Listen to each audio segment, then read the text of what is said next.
Bismillahirrahmanirrahim. Assalamualaikum warahmatullahi wabarakatuh.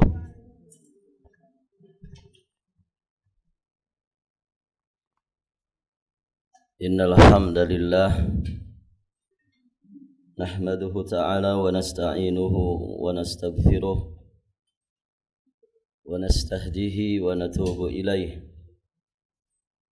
wa na'udzu billahi min syururi anfusina ومن سيئات أعمالنا من يهده الله فلا مضل له ومن يضلل فلا هادي له أشهد أن لا إله إلا الله وحده ربي لا شريك له وأشهد أن محمدا عبده ورسوله قال الله تعالى في كتابه الكريم يا أيها الذين آمنوا اتقوا الله حق تقاته ولا تموتن إلا وأنتم مسلمون أما بعد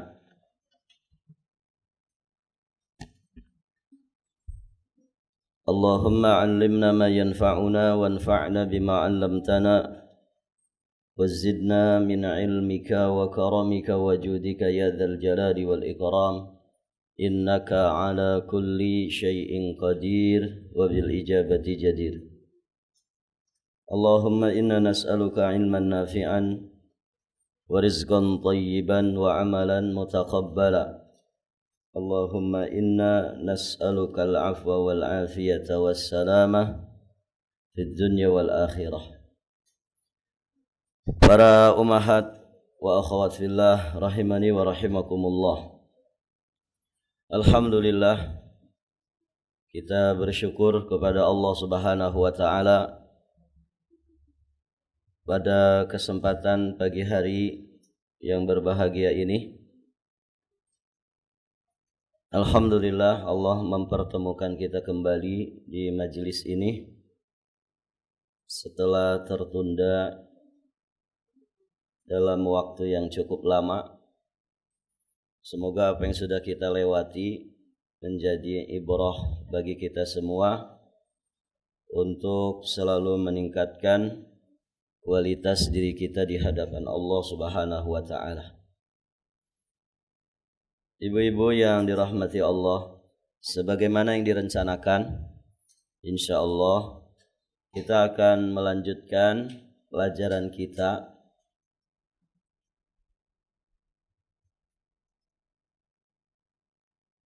yakni pembahasan kitab Fiqhus Sunnah lin Nisa wa ma yajibu an ta'rifahu kullu muslimatin min ahkam,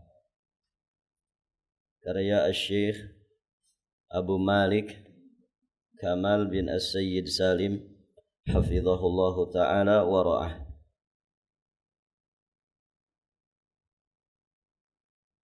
Insyaallah pembahasan kita lanjutkan karena beberapa pembahasan sudah pernah kita sampaikan dari awal kitab ini.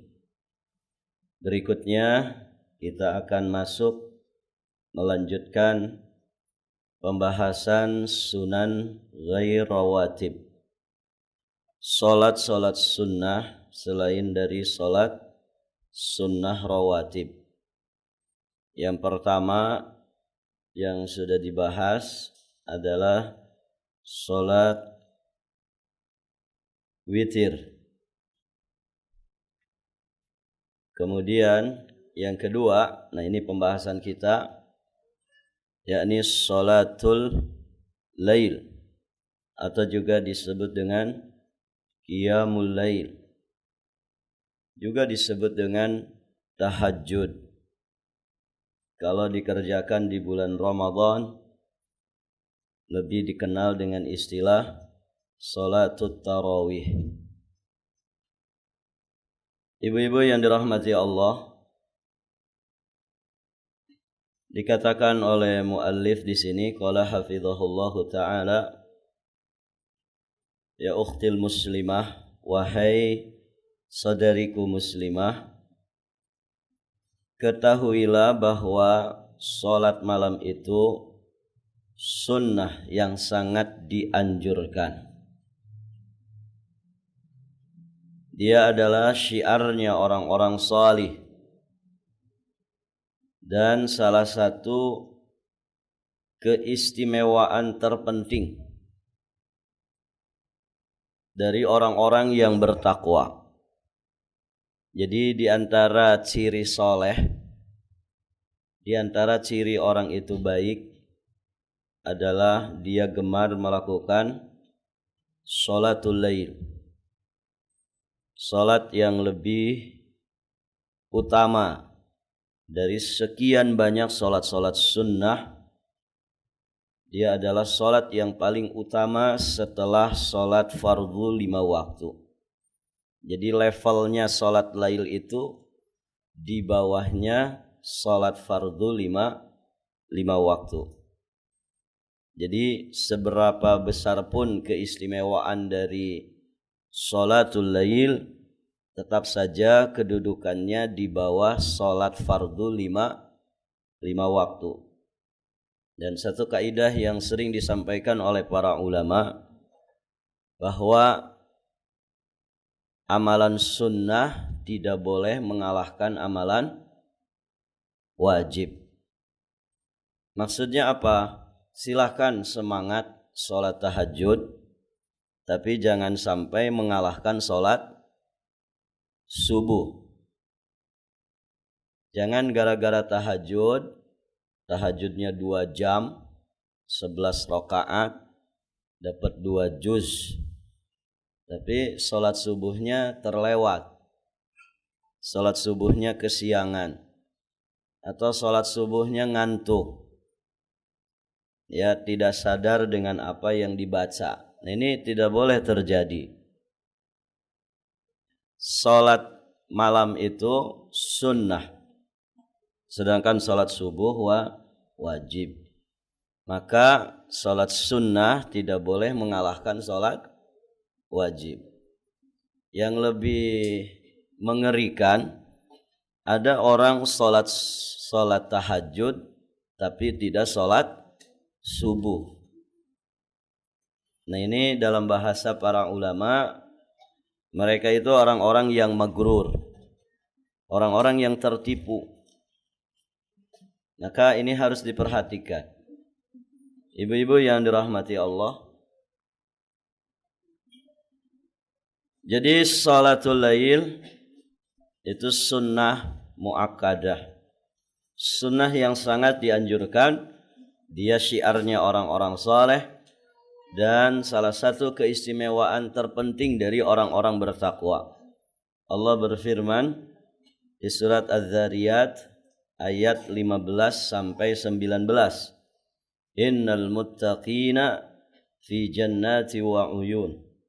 Sesungguhnya orang-orang bertakwa itu berada di kebun-kebun, berada di surga, ya, yang banyak mata airnya. Akhidhina ma atahum rabbuhum. Mereka mendapatkan apa yang diberikan oleh Rabb mereka untuk mereka. Innahum kanu qabla dzalika muhsinin. Nah, ini sifatnya orang bertakwa. Innahum kanu qabla dzalika muhsinin. Sesungguhnya mereka sebelum itu, yakni di saat di dunia, adalah orang-orang yang selalu berbuat ihsan. Salah satu ihsannya mereka, kanu qalilan minal laili ma yahja'un. Mereka sedikit tidurnya di waktu malam. Sedikit tidur di waktu malam. Maksudnya apa nih, Bu? Sedikit tidur di waktu malam berarti sering bergadang. Bergadangnya orang bertakwa kira-kira apa? Nonton sinetron, nonton YouTube, buka WhatsApp, buka Telegram, buka Instagram, Facebook, atau update status sambil bergadang. Kira-kira yang mana, Bu? Tidak ada. Bergadangnya mereka itu karena sibuk beribadah. Apa ibadah di malam hari yang paling afdal? Salatul lail. Nah, mereka ini sedikit tidur di waktu malam karena mereka sibuk salatul lail. Mereka sibuk dengan hizibnya, dengan wirid, dengan bacaan, dengan peribadatan, dengan amal-amal soleh yang biasa mereka kerjakan di malam hari. Inilah sifat orang bertakwa. Kanu qalilan minal laili ma yahja'un. Kemudian Allah sampaikan lagi di antara sifat mereka, wabil ashari hum yastaghfirun. Dan di waktu sahar. Waktu sahar itu orang kita menyebutnya waktu sahur. Ya, yakni menjelang masuknya waktu sholat subuh. Itu namanya waktu sahar. Di waktu sahar mereka beristighfar kepada Allah Subhanahu wa taala. Jadi ibu-ibu yang dirahmati Allah, ini sifat dari orang-orang yang bertakwa. Mereka sedikit tidur karena sholatul lail, mereka banyak beristighfar. Mereka banyak beristighfar di waktu sahur. Itu diantara amalan istimewa menjelang subuh. Jadi menjelang sholat subuh itu selain baca Quran, selain berdoa, selain daripada sholatul lail adalah memperbanyak istighfar. Wa fi amwalihim haqqul lisaili wal mahrum. Kemudian sifat baik mereka yang berikutnya, pada harta mereka itu ada hak orang yang sa'il, meminta, dan juga orang yang mahrum, orang fakir yang menahan diri dari meminta-minta. Maksudnya mereka orang-orang yang dermawan dengan hartanya. Kalau kita perhatikan dari ayat-ayat ini, kita akan dapati di antara sifat-sifat baik orang bertakwa itu, dia selalu memanfaatkan waktu malamnya dengan sebaik-baiknya, terutama di sepertiga malam terakhir. Mereka beristighfar, mereka sholatul lail, mereka berbuat ihsan pada lisannya, pada hatinya, ya pada badannya, bahkan pada hartanya. Maka banyak sekali kisah-kisah orang-orang soleh di zaman dahulu yang infak mereka itu sembunyi-sembunyi dan itu dilakukan di malam hari. Masya Allah.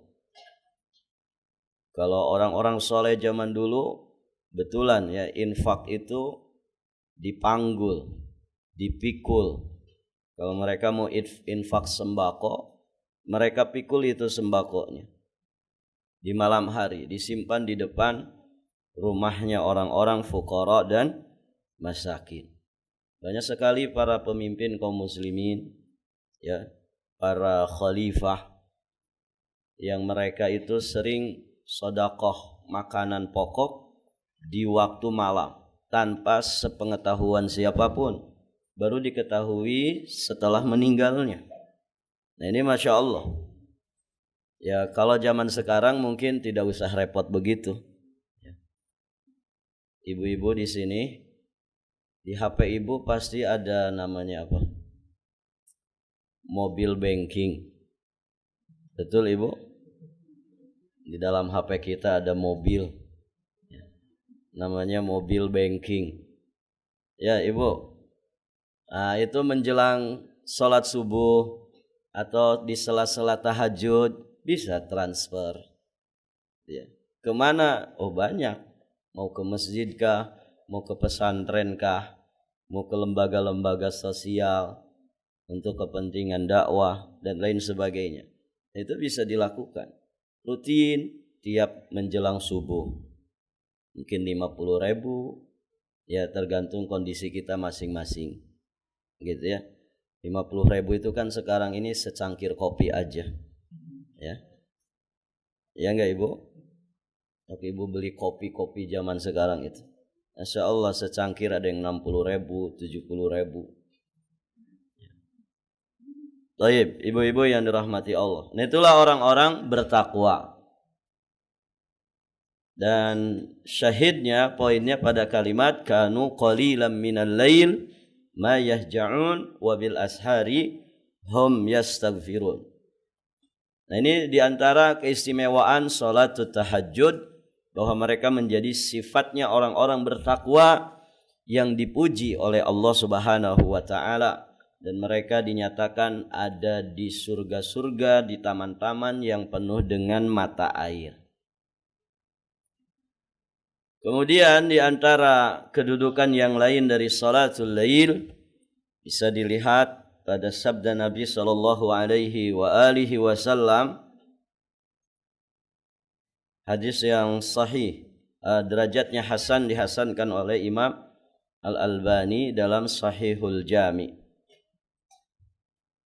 Kata Nabi sallallahu alaihi wasallam, "Inna fil jannati ghurafan yura zahiruha min batiniha wa batinuha min zahiriha. A'addaha Allahu ta'ala liman at'ama at-ta'am wa alana al-kalam wa adama as-siyam wa shalla bil-laili wan nasu niyam." Sesungguhnya di surga itu ada ruangan-ruangan atau kamar-kamar yang bagian luarnya tampak dari dalam dan bagian dalamnya tampak dari luar. Bayangan kita kalau ada penjelasan kayak gini, itu bangunan kayak apa, Bu? Orang dalamnya bisa lihat orang luar bisa ngelihat yang di dalam. Berarti bangunan apa? Kaca, ya kan? Itu bayangan kita. Nah, urusan surga itu bisa dibayang-bayang tidak? Tidak bisa. Wala khatara fi qalbi bashar. Nikmat surga yang Allah persiapkan untuk orang soleh itu tidak pernah terbesit hati sebelumnya. Jadi kalaupun kita punya bayangan, oh berarti nanti di surga itu ada sebuah ruangan-ruangan yang seperti kaca gitu ya. Ibu mungkin bayanginnya gedung yang semuanya pakai kaca. Nah, enggak bisa dibayang-bayang begitu. Ini urusan gaib. Ya, apa yang dibayangkan manusia, maka hakikat dari nikmat surga jauh melebihi dari apa yang dibayangkan oleh manusia. Pokoknya indah aja. Yang di dalam bisa ngelihat keluar, yang di luar bisa ngelihat ke dalam. Kalau zaman sekarang mungkin kalau punya rumah begitu ya kurang privasi gitu. Tapi ini urusannya surga. Urusan surga. Pokoknya ini kamar-kamar, ruangan-ruangan ini indah sekali. Mungkin saking beningnya jangan dibayangin dari kaca. Ya. Mungkin dia dari kristal yang sangat bening, indah, atau dari lu'lu dan marjan, atau dari apapun. Yang semua itu ya hakikatnya pasti lebih indah dari apa yang dibayangkan oleh manusia. Nah, nanti di surga itu ada ruangan-ruangan seperti itu. Untuk siapa ini? Ruangan-ruangan ini? Maka Nabi sallallahu alaihi wasallam menjelaskan, a'addahallahu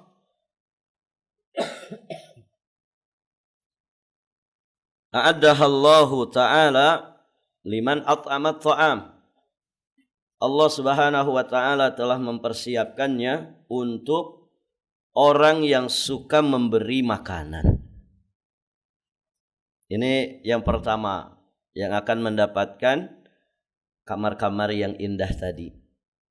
Orang yang suka ngasih makan. Barakallahu fikum. At'amat ta'am. Ngasih makan siapa ini, Ibu? Hah?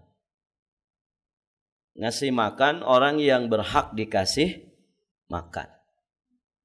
Kalau suami ngasih makan siapa? Istrinya. Jangan sampai ya orang fakir diperhatikan, istrinya tidak pernah dikasih makan. Kasihan gitu.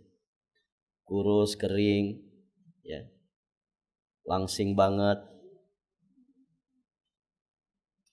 Ternyata tidak diperhatikan urusan makannya. Ini orang-orang yang peduli kepada orang-orang yang di sekitarnya yang di bawah tanggungannya. Itu yang pertama. Selanjutnya siapa? Orang-orang di luar itu ngasih makan. At'amat ta'am. Terutama adalah fuqara dan masakin. Orang-orang yang untuk makan itu mikir. Di sini ibu-ibu kalau mau makan mikir juga ya kan? Mikir nggak ibu? Makan siang makan apa ya? Kan begitu ya? Bukan karena nggak ada makanannya, saking banyaknya duit sampai bingung mau memilih menu yang mana gitu ya. Mau masak apa? Orang fakir juga sama sebetulnya mikir, tapi dengan arah yang berbeda. Ya. Apa yang hari ini saya makan? Begitu. Makan apa hari ini? Nah, itu berbeda ya. Makan apa hari ini? Makanannya ada sebetulnya. Uang untuk membeli makanannya ada. Tapi ya dia kebingungan pilih menunya. Nah, kalau orang-orang miskin ya, makan apakah hari ini? Karena emang nggak ada makanan. Nggak ada makanan. Nah, orang-orang seperti ini layak untuk diutamakan. Dia selayaknya diberi makanan. Kalau orang-orang mampu, apakah berlaku juga untuk mereka? Sama. Orang-orang mampu hitungannya hadiah. Gitu ya. Pengajian itu kalau ada snacknya enak gak ibu? Enak. Begitu kan ibu? Ya. Saking enaknya nanti dia kasih tahu teman-temannya. Ngaji di At-Taubah Luwai itu enak banget. Kenapa? Ada kotak snacknya. Enak-enak lagi gitu ya. Sampai dikasih tahu ke orang-orang. Bahkan saking senangnya kadang dia cari kompek buat ngebungkus. Masya Allah, eman-eman katanya. Gak dimakan kan ini buat saya ya. Padahal dia pengen juga gitu. Tapi saking senangnya dengan makanan. Masya Allah. Bukan karena tidak mampu ya. Dia bisa borong ya snack 1 gerobak. Cuman ibu-ibu yang dirahmati Allah, ini hadiah. Kalau kepada orang-orang yang mampu, maka hitungannya hadiah. Nah, tentu ada skala prioritas di dalam memberikan makanan. Kepada orang-orang di bawah tanggungan kita dulu, kemudian kepada yang lain dari kalangan fuqara dan masakin, baru sisanya silahkan kita berbagi makanan kepada siapapun dari saudara-saudara kita walaupun mereka orang-orang yang mampu. Kemudian sifat yang kedua, alanal kalam. Mereka orang yang lemah lembut dalam berbicara. Masya Allah. Dan ini karakternya ahli surga. Orang yang lembut, orang yang kalem, orang yang bijaksana. Beda dengan sifat penghuni neraka. Mereka orang-orang yang kasar, berperangai buruk, keras kepala. Begitu. Jadi sebetulnya di dunia saja bisa dilihat gitu ya. Orang itu ngarahnya kemana. Kalau hidupnya selalu dengan emosi, hidupnya selalu dengan temperamen, ya tidak ada hari kecuali marahin orang lain, maka sifat seperti itu mengarahkan dia ke dalam api neraka. Nah, sifat orang beriman, dia lemah lembut dalam bicara. Kemudian wa adamas siyam, dia rutin melakukan siam. Dia rutin melakukan siam, yakni gemar berpuasa. Ini sifat yang ketiga. Dan ibu yang dirahmati Allah, orang itu kalau gemar berpuasa, insya Allah dua sifat sebelumnya itu mudah bagi dirinya. Memberi makanan, kemudian berlemah lembut dalam pembicaraan. Gitu kan? Karena puasa itu akan mengarahkan seseorang kepada semua kebaikan. Puasa itu akan mendorong seseorang untuk bisa kuat dan sabar di dalam menjauhi segala yang dilarang. Sifat yang keempat yang Nabi sebutkan, nah di sini poin kita, wasalla bil laili wan nasu niyam, dan dia salat di waktu malam di saat manusia sedang tertidur lelap. Inilah yang disebut dengan salatul lail, inilah yang disebut dengan tahajud, ya, mengerjakan ibadah di malam hari dikala manusia itu sedang nyenyak-nyenyaknya tidur. Jadi ada yang mengatakan ternyata tidur yang paling nyenyak itu menjelang subuh. Itu tidur yang paling nikmat. Maka ketika orang bangun, banyak yang dia kalahkan. Begitu ya. Ketika seorang mukmin bangun di malam hari untuk mengerjakan sholatul lail, maka berarti dia banyak mengalahkan segala sesuatu yang merintangi, ya, untuk terwujudnya sholat malam. Kantuknya dia lawan, begitu ya. Hawa nafsunya dia lawan, rasa lelah, rasa letih dia lawan untuk bisa mewujudkan sholat di malam hari. Dan itulah keistimewaannya. Ibu, kalau orang itu semangat ibadah di siang hari, namanya saja siang hari. Ya. Kalau orang itu semangat dikala beribadah, beramal bersama dengan yang lain, yaitu mah wajar karena barengan, begitu ya. Tapi yang istimewa itu ketika orang mampu mewujudkan kebaikan di kesendiriannya. Salat malam di sepertiga malam terakhir, ketika orang mampu mewujudkannya, Masya Allah, ya, itu pertanda keikhlasannya, pertanda bahwa dia orang yang sidq ma'allah, ya, dia jujur kepada Allah Subhanahu wa ta'ala. Dia bangun di kala manusia terlelap dengan tidurnya.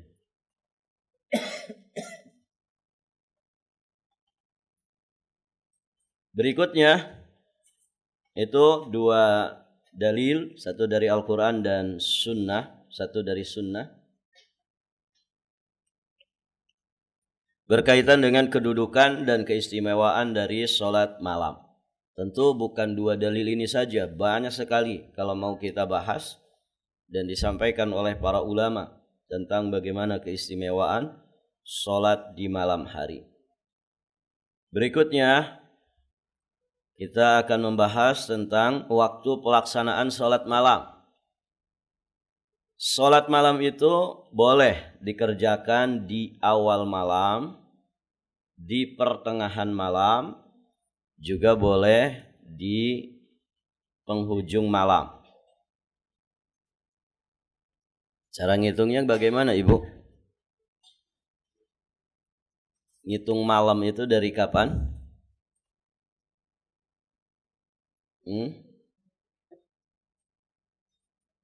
Yang disebut awal malam tuh kapan?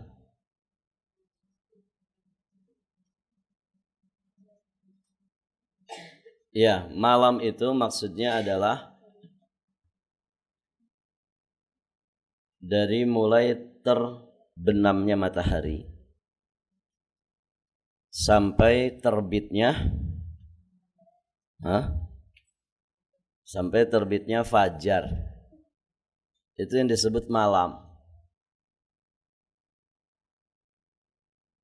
Dari terbenam matahari sampai terbitnya fajar shadiq, yakni waktu sholat subuh.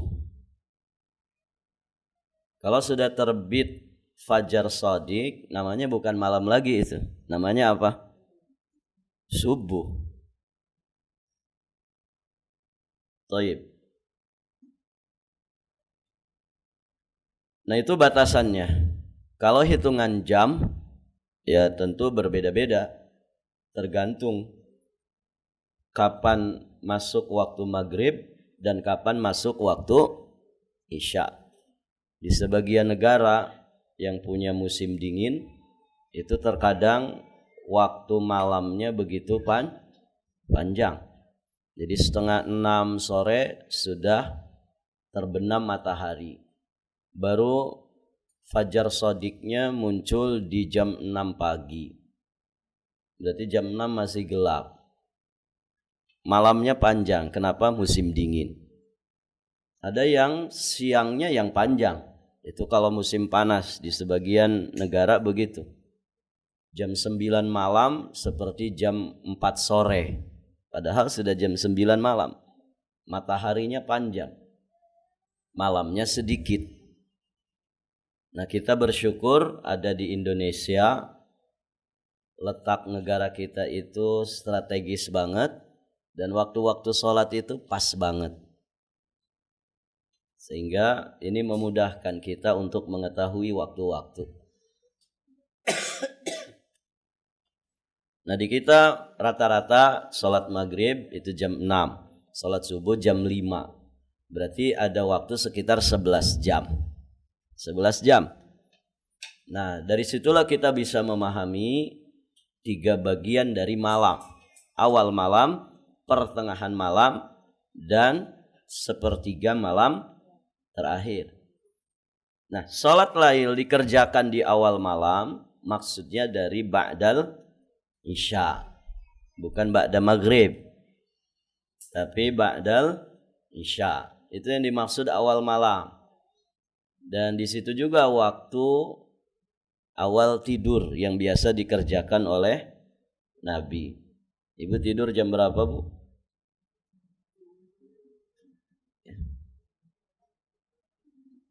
Jam 12, WhatsApp-nya masih online. Berarti masih hidup kan, Ibu? Tidak mungkin anaknya yang megang-megang.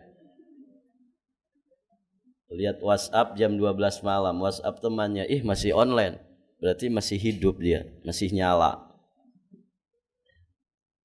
Tidurnya Nabi itu awal malam. Ini yang sering kita langgar, gitu ya. Rata-rata kita tidur itu jam 11, jam 12. Ada yang tidurnya mulai jam 2, gitu ya. Nas'alullahal afwa wal afiyah wassalam. Baik, ibu-ibu yang dirahmati Allah. Jadi awal malam itu ba'dal isya. Ba'dal isya. Sampai kapan? Sampai datangnya waktu sholat subuh. Kalau selesai isya jam 8, sholat subuh jam 5, berarti waktu sholat lail ada sekitar 10 jam, 9 jam. 9 jam.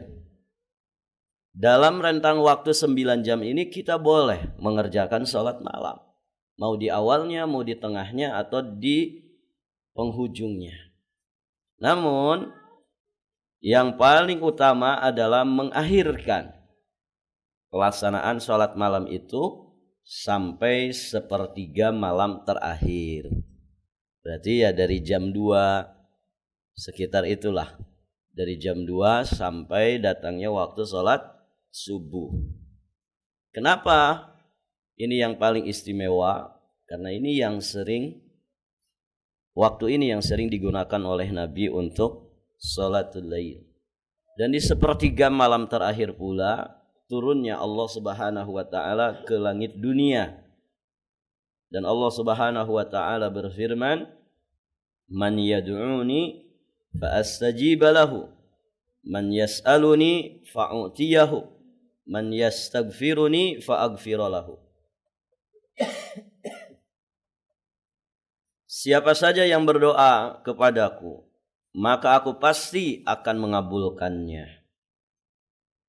Siapa saja yang meminta kepadaku, maka aku pasti akan memberikan apa yang dia minta. Siapa yang memohon ampunan kepadaku, maka pasti aku akan mengampuninya. Nah, ini istimewanya sepertiga malam terakhir. Allah turun ke langit dunia.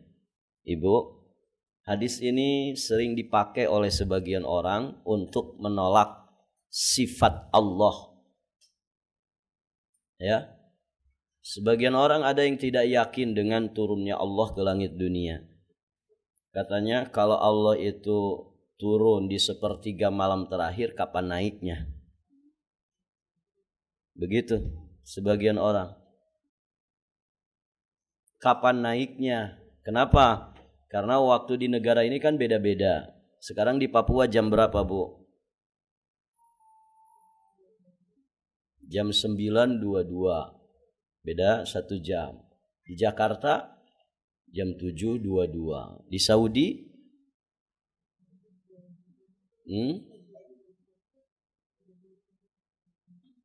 jam 3.22. Begitu kan? Jadi itu sepertiga malam terakhirnya enggak berhenti tuh. Allah sedang turun di Amerika. Nanti Allah turun di bagian negara yang lain, di Eropa. Allah turun lagi di Timur Tengah. Allah turun lagi di Asia. Nah, sebagian orang menjadikan hadis ini untuk menolak sifat Allah. Ini enggak mungkin katanya. Allah itu turun ke langit dunia beneran. Nanti kalau dipahami seperti itu, berarti Allah enggak pernah naik-naik ke atas arsy-Nya. Turun terus. Barakallahu fiikum.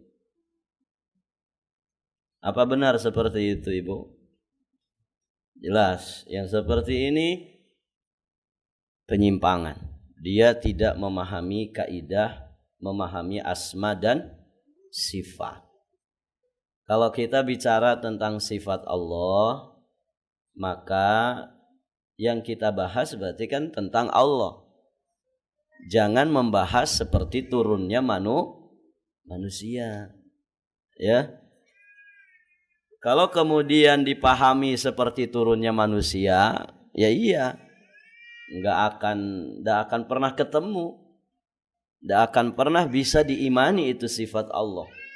Ya. Ini sedang membahas sifat Allah. Laisa kamitslihi syai' wa huwas samiul basir. Ini terkait dengan sifat Allah, bukan sifat manusia. Maka tidak ada yang serupa dengan Allah. Tidak ada yang sekufu dengan Allah. Allah punya sifat, manusia juga punya sifat. Sifat Allah dengan sifat manusia tidak boleh disamakan.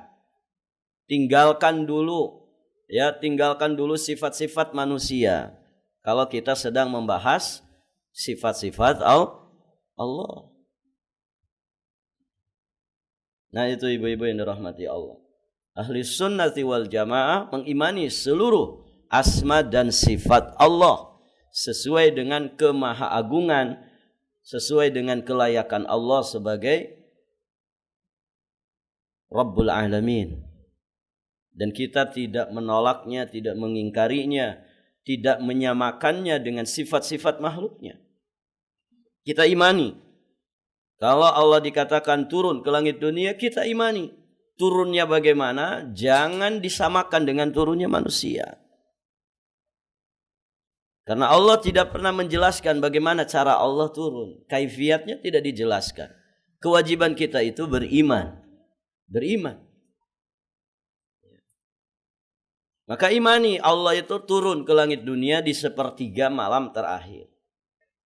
Allah mengabulkan setiap permintaan, permohonan para hambanya. Imani. Dan ini tidak akan bisa didapatkan fadilah ini kecuali bagi mereka yang bangun di sepertiga malam terakhir. Bagaimana mau dapat hadis ini? Kalau bangunnya kita dibangunkan oleh muazzin subuh. Dapat enggak, Ibu? Nggak dapat. Ada yang dibangunkannya sama iqomat.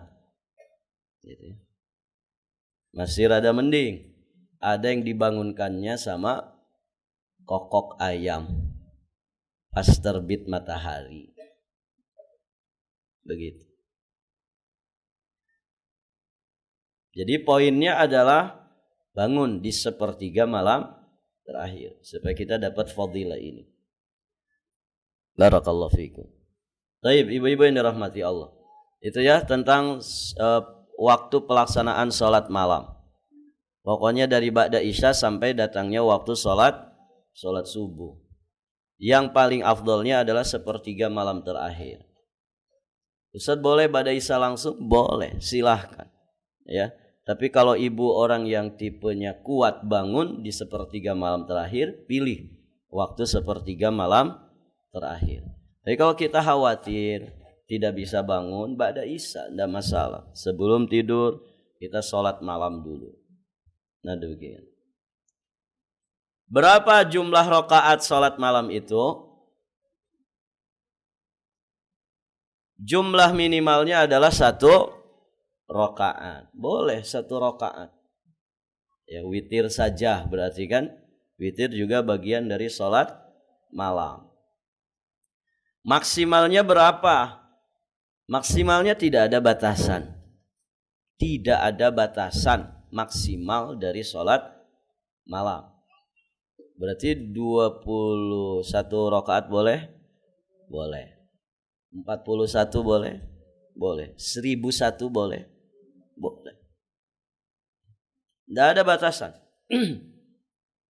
Namun yang disunnahkan, yang sering dilakukan oleh Nabi di luar Ramadan ataupun di bulan Ramadan adalah 11 rakaat atau 13 rakaat. Apa dasarnya? Dasarnya adalah riwayat dari Ibunda Aisyah radhiyallahu taala anha. Ibunda Aisyah itu istrinya Nabi. Nabi itu salat malam di mana, Bu? Di masjid atau di rumahnya? Di rumahnya. Berarti yang sering menyaksikan salat malamnya Nabi siapa? Istrinya. Maka Ibunda Aisyah menyampaikan, maka Rasulullah sallallahu alaihi wasallam yazid fi Ramadan wala fi ghairihi ala 11 ila ala 11 rak'atan. Nabi itu tidak pernah menambah jumlah rakaat salat malam beliau baik pada bulan Ramadan maupun pada selain bulan Ramadan lebih dari 11 rakaat. Ini yang sering dilakukan Nabi. Namun bukan berarti tidak boleh lebih dari 11 rakaat. Karena di sana ada riwayat yang umum menyampaikan salatul lail masna masna. Kata Nabi salat malam itu 2 rakaat, 2 rakaat. Nabi ketika khawatir masuk waktu salat subuh beliau tutup dengan witir 1 rakaat. 2 rakaat, 2 rakaat. Nabi tidak menyebutkan bilangan. Nah dari riwayat ini para ulama menyatakan bahwa tidak ada batasan maksimal dari jumlah rakaat salat malam. Namun tadi yang sering dilakukan Nabi menurut apa yang dipersaksikan oleh Ibunda Aisyah, ya Nabi selalu mengerjakan 11 rakaat. Di redaksi yang lain disebutkan bahwasannya Nabi mengerjakan sholat pada waktu malam sebanyak 13 rakaat. 2 jumlah ini, 2 bilangan ini yang sering dilakukan oleh Nabi. 11 atau 13. Taib. Artinya apa di sini, Ibu? Ya, kalau ada orang terutama di bulan Ramadan ya yang sering jadi polemik, kalau ada yang taraweh lebih dari 11 itu jangan diributkan. Jangan diributkan.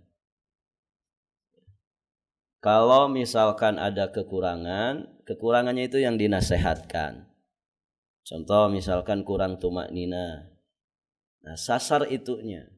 Silahkan 23 rakaat tapi dengan tumaknina. Jangan 23 rakaat 7 menit saja. Ya. Ini kayak sedang olahraga begitu kan. Bagaimana 23 rakaat cuman 7 menit. Nah, ini yang diperingatkan, bukan jumlahnya. Karena jumlahnya itu tidak ada batasannya. Silakan saja. Mau 23, mau 21, mau 17, mau 25, mau 31, 27, silahkan. Begitu ya. Disunnahkan bagimu mengerjakan sholat malam itu 2 rakaat.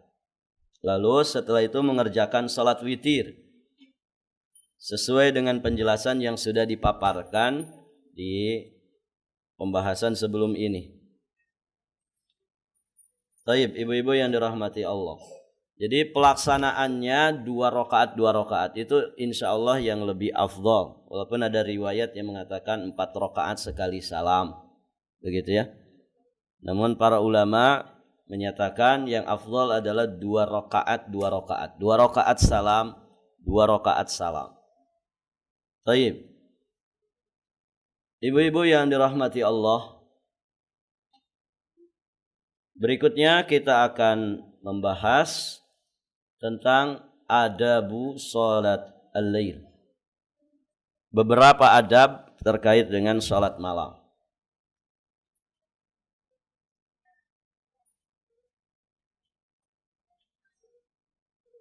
Ukhtil muslimah, apabila engkau hendak mengerjakan salat malam dan engkau sangat layak mengerjakan salat malam tersebut, maka disunnahkan bagimu beberapa adab berikut ini. Ada sekitar 12 adab yang beliau ingatkan di sini terkait dengan salat malam. Yang pertama, hendaklah berniat untuk salat malam ketika engkau hendak tidur. Jadi sebelum tidur pasang niat dulu, Bu.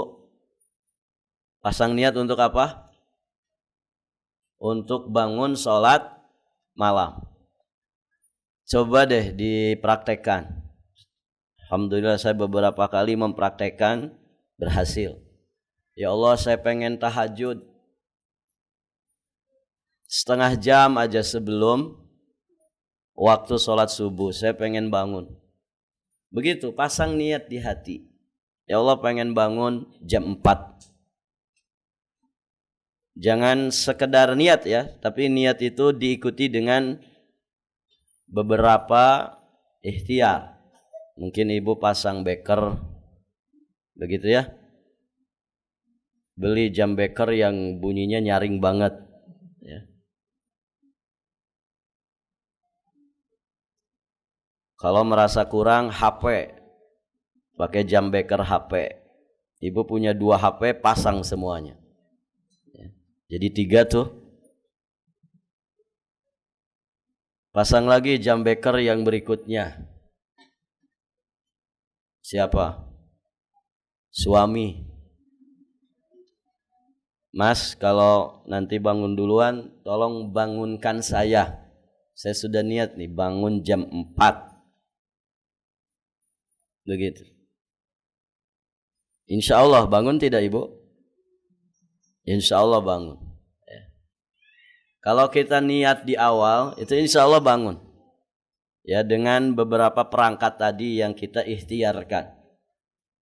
Tapi kalau niat saja nggak ada, pokoknya tidur aja. Nggak pernah ada kepikiran pengen bangun di sepertiga malam terakhir. Maka ya sesuai dengan apa yang ada pada diri kita.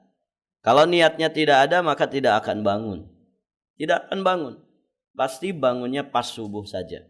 Atau 5 menit menjelang subuh. Ya, dipakai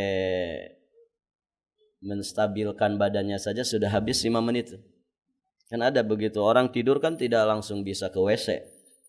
Biasanya duduk dulu, ya, ngelamun dulu, bersihin mata dulu. Ada yang setelah selesai semua tidur lagi. Maka harus pasang niat sebelum tidur. Bagaimana kalau tidak bangun juga? Alhamdulillah. Kalau tidak bangun juga, setidak-tidaknya kita dapat pahala niat. Begitu. Pahala niatnya sudah dapat. Enak kan ibu, jadi muslim tuh enak banget. Niatnya kita saja sudah dicatat sebagai amal kebaikan. Innamal a'malu binniyat. Sesungguhnya amalan itu bergantung kepada niatnya. Wa innamal likulli imri'in ma nawa. Dan masing-masing orang akan mendapatkan sekadar dengan apa yang dia niatkan. Jadi biasakan masang niat yang baik-baik, ya. Pasang niat yang baik-baik, ikhtiarkan untuk bisa mewujudkan niat kita tersebut. Kalaupun ternyata tidak terwujud, maka setidak-tidaknya kita mendapatkan pahalanya. Masya Allah. Saya tanya ke ibu-ibu, ibu datang ke sini niatnya apa? Hah? Siapa yang pasang 10 niat ketika datang ke sini? Saya yakin tidak ada.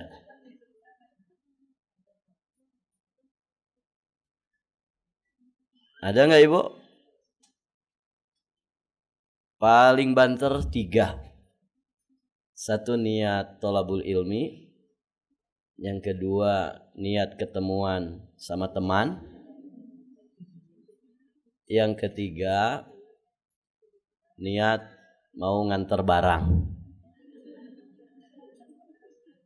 Ya kan? Om, janjian aja di pengajian ya. Nanti kita transaksinya habis pengajian ya. Berapaan itu harganya? Bisa diskon nggak? Harga akhwat.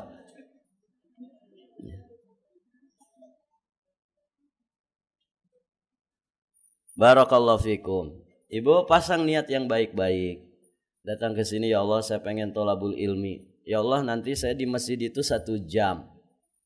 Ya Allah saya niat untuk itikaf. Udah 2 tuh. Niat tolabul ilmi, niat itikaf. Ya Allah saya kangen sama teman-teman. 2 tahun tidak pernah bersua. Gitu ya. Semoga saya bisa ketemu dengan teman-teman. Bisa saling ngucapin salam, berguguran dosa-dosa di antara kita. Temu kangen dengan teman-teman. Ya sudah berapa tuh niat-niat kebaikan. Ya Allah, alhamdulillah di hari ini saya punya rezeki. Saya mau bikin ote-ote ya. Sebelum ngaji 20 saja. Saya mau bagi-bagi di ibu-ibu pengajian. Masya Allah. Sudah berapa niat kebaikan. Gitu ya. Ya Allah saya punya masalah dengan si fulana. Mudah-mudahan dia hadir di pengajian. Saya mau minta maaf kepada si fulana. Pernah bermasalah. Masya Allah. Banyak sekali niat yang bisa kita pasang ibu. Banyak sekali niat yang bisa kita pasang dari niat-niat kebaikan. Wa innamal likulli imri'in ma nawa. Dan sesungguhnya setiap orang akan mendapatkan apa sekadar dengan apa yang dia niatkan. Kalau kita niat 10 niat kebaikan, maka dapat 10 kebaikan itu. Kalau niatnya cuma 1 ya dapatnya 1. Orang akan dapat pahala sekadar dengan apa yang dia niatkan. Maka Masya Allah tinggal pasang niat di dalam hati, niat yang baik-baik. Dan itu harus dilatih. Harus dilatih. Itu orang yang dikatakan oleh para ulama ahlul yaqdzah. Apa bu? Apa tadi saya bilang? Ahlul yaqdzah. Itu lawan daripada ghafil. Ada orang tuh ghafil, lalai. Ada orang itu yang ahlul yaqdzah. Ahlul yaqdzah itu apa? Orang yang selalu mawas hatinya. kelihatannya amalannya sederhana, begitu ya, tapi dia dapat pahala besar dari amal sederhana itu. Ini zahir amal kita di saat ini adalah kita thalabul ilmi, kan begitu ya. Apakah pahala kita sama? Masing-masing kita beda. Apa yang membedakan? Yaqdhahnya kita, mawasnya hati kita. Ibu yang pasang niat kebaikan lebih banyak, maka akan banyak pahala yang didapatkan ketimbang ibu yang datang ke sini hanya thalabul ilmi saja. Begitu. Dan inilah sesungguhnya kaidah yang sering disampaikan para ulama ketika mereka membahas qul inna sholati wa nusuki wa mahyaya wa mamati lillahi rabbil alamin. Menjadikan hidup itu berpahala setiap detiknya, setiap desahan nafasnya, itu tidak akan pernah bisa terwujud kecuali kalau kita mampu menata hati. Selalu mawas hatinya, tidak pernah lalai hatinya. Begitu. Ibu, jasad kita boleh sakit, jasad kita boleh terhalang dari melakukan aktivitas kebaikan karena sakitnya kita, karena lemahnya kita, begitu ya, karena faktor usia. Tapi amalan hati tidak boleh berhenti karena dia bisa beramal dalam kondisi apapun kita, begitu ya. Maka ini adab yang sangat luar biasa. Poin pertama ini sesungguhnya menjadi poin dasar dari poin-poin yang lainnya. Pasang niat sebelum tidur untuk bisa tahajud. Belajarlah untuk terus memasang niat ya di dalam hati, walaupun ternyata tidak semua apa yang niatkan itu bisa terwujud, setidaknya kita dapat pahalanya. Baik. Ibu-ibu yang dirahmati Allah. Yang kedua, di antara adab salatul lail, apabila nanti kita bangun, maka usaplah rona tidur di wajah kita. Rona tidur itu bagaimana, Ibu? Ibu kalau bangun tidur wajahnya kayak apa? Bercermin aja kayak apa? Mata cetet gitu. Banyak kotorannya. Ya, kusem, rambut kusut, ya. Kadang mohon maaf, di samping kanan kiri bibir kita ada sisa-sisa yang kering, gitu ya. Kan begitu. Nah, rona-rona tidur di wajah kita itu ketika bangun bersihkan dulu. Sambil apa, Bu? Sambil berzikir. Ya, sambil baca doa bangun tidur. Tadi bangun tidur pada baca doa tidak? Apa doanya? Alhamdulillah alladzi ahyana ba'dama amatana wa ilaihin nusyur. Nah, itu ketika bangun tidur duduk dulu. Duduk dulu. Jangan bangun tidur langsung salto begitu. Duduk dulu. Bersihkan wajah, sisa-sisa dari tidur kita sambil berzikir, bersyukur kepada Allah atas nikmat kehidupan. Ada sebagian orang tidur ya bangun-bangun di alam barzah. Gitu. Maksudnya apa? Mati di saat tidur. Bangun-bangun di alam barzah. Nah, kita kalau bangun masih di alam dunia, alhamdulillah. Itu nikmat yang sangat besar. Jadi sambil membersihkan wajah, menstabilkan kondisi kita yang berbaring sekian jam dalam tidur kita, maka jangan lupa berzikir. Kemudian bersiwak, itu yang dilakukan Nabi. Yasusufahu. Bangun tidur itu beliau menggosok mulutnya, menggosok giginya dengan siwak. Begitu ya. Jadi gosok gigi bangun tidur itu termasuk sunnah. Bagus dengan siwak, kayu arok. Zaman dulu mah pakai tepes, Ibu. Orang-orang tua kita dulu, nenek-nenek kita, kakek-kakek kita punya tepes tuh yang dari kelapa, sabut, kecil itu, bentuknya kecil. Bangun tidur tuh digosok giginya. Ya, bangun tidur digosok giginya. Sebagian orang pakai bubuk genteng. Bubuk genteng. Di Balikpapan tidak ada genteng, yang ada seng. Ya. Genteng itu Ibu yang dari tanah liat, dibubukin sampai lembut banget. Itu digosok-gosok ke gigi. Dan itu memutihkan ternyata. Zaman dulu sebelum ada banyak odol. Intinya kan menggosok. Gosoknya pakai apa? Kalau Nabi pakai kayu arok, siwak. Nah intinya bersiwak. Membersihkan mulut. Karena ya semalaman kita tidak makan apa-apa, semalaman mulut kita tidak beraktivitas, ya bisa dibayangkan lah aromanya kayak apa. Ya. Maka bersiwak. Itu yang dilakukan Nabi. Sambil berzikir, baca doa. Nah di antara zikir yang dibaca Nabi membaca surat Ali Imran. Di ayat-ayat terakhirnya. Inna fi khalqis samawati wal ardi wa ikhtilafil laili wan nahari ayatil liulil albab. Atau di kalimat sebelumnya walillahi mulkus samawati wal ard. Sampai akhir daripada surat Ali Imran. Nah, kalau tidak hafal dibaca. Ya dibaca saja, ambil mushafnya kemudian dibaca. Kalau hafal alhamdulillah lebih bagus. Kemudian membaca zikir yang lain. Ini banyak banget zikirnya Ibu. Allahumma lakal hamdu anta nurus samawati wal ard wa man fihinna.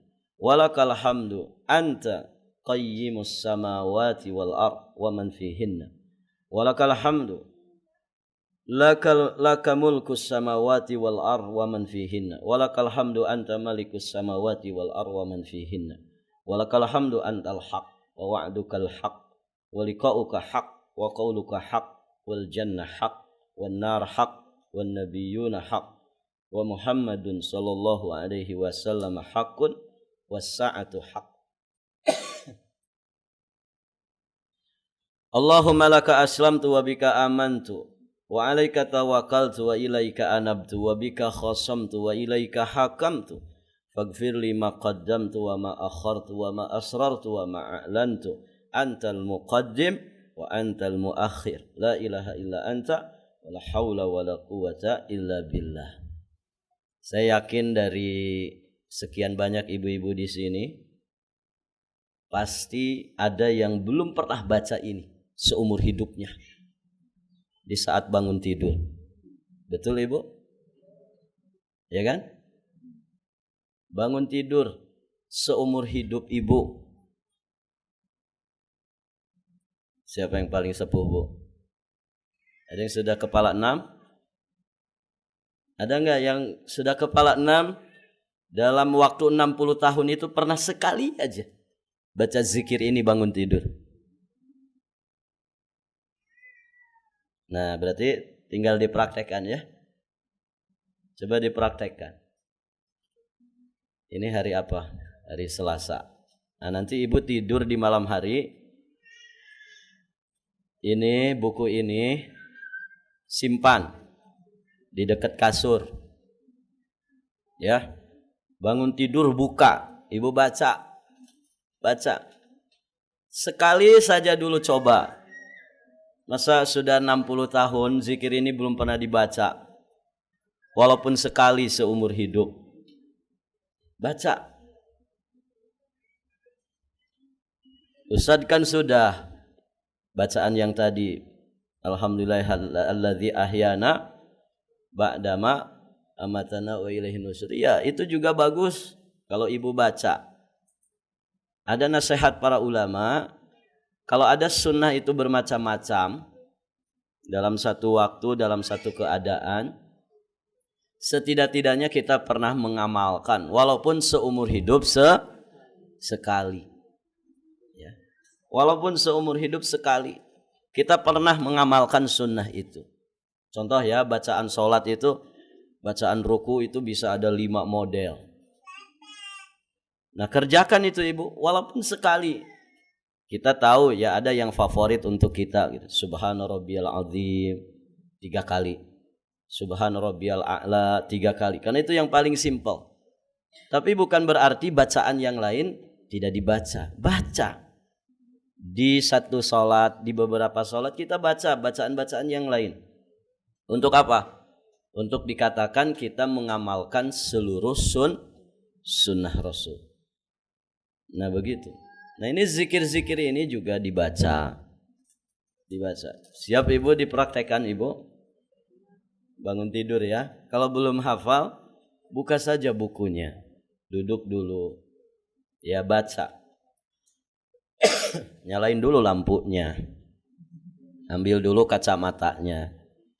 Allahumma lakal hamdu anta nurus samawati wal ardi wa man fihinna walakal hamdu anta qayyimus samawati wal ardi wa man fihinna walakal hamdu mulkus samawati wal ardi wa man fihinna. Enak ngafalnya ini ibu. Banyak kalimat yang sama. Walakal hamdu walakal hamdu walakal hamdu. Nah itu ya, dibaca. Jadi doa bangun tidur, kemudian beberapa ayat dari penghujung surat Ali Imran, kemudian doa ini, zikir ini, Allahumma lakal hamdu dan seterusnya. Barakallahu fikum. Ibu-ibu yang dirahmati Allah, sampai di sini pelajaran kita.